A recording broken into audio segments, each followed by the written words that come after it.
தாய் தமிழ் உறவுகளுக்கு வணக்கம். அதிமுகவில் இணைந்த பாட்டாளி மக்கள் கட்சி சட்டமன்ற உறுப்பினர் என்ற தலைப்பில் இந்த காணொளியை காண்கிறோம். அதிமுகவில் இணைந்த பாட்டாளி மக்கள் கட்சி சட்டமன்ற உறுப்பினர் என்ற தலைப்பில் இந்த காணொளியை காண்கிறோம்.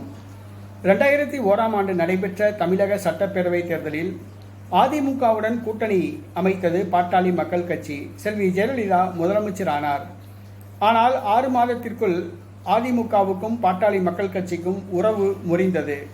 பாட்டாளி மக்கள் கட்சி எதிர்க்கட்சியாகவே செயல்பட்டு வந்தது. இந்த சூழ்நிலையில் பாட்டாளி மக்கள் கட்சி சட்டமன்ற உறுப்பினர் முருகவேல் ராஜன் அவர்களுக்கும், வந்தவாசி தொகுதியை சார்ந்த முருகவேல் ராஜன் அவர்களுக்கும், ராமதாஸ் அவர்களுக்கும் இடையே கருத்து வேறுபாடு ஏற்பட்டது. இதனால் பாட்டாளி மக்கள் கட்சியுடன் ஒட்டும் உறவும் இல்லாமல் இருந்து வந்தார் முருகவேல் ராஜன்.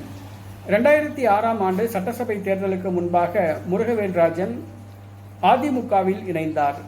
பாட்டாளி மக்கள் கட்சி வந்தவாசி தொகுதி சட்டமன்ற உறுப்பினர் முருகவேல் ராஜன் அதிமுகவில் இணைந்தார்.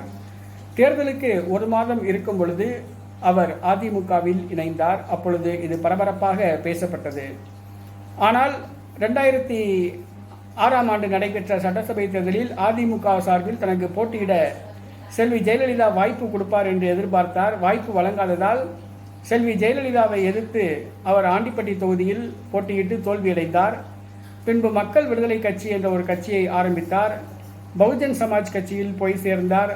அப்புறம் தமிழ் மாநில காங்கிரஸ் கட்சியில் போய் சேர்ந்தார். தற்பொழுது மக்கள் விடுதலை கட்சி என்ற பெயரில் அவர் கட்சி நடத்தி வருகிறார்.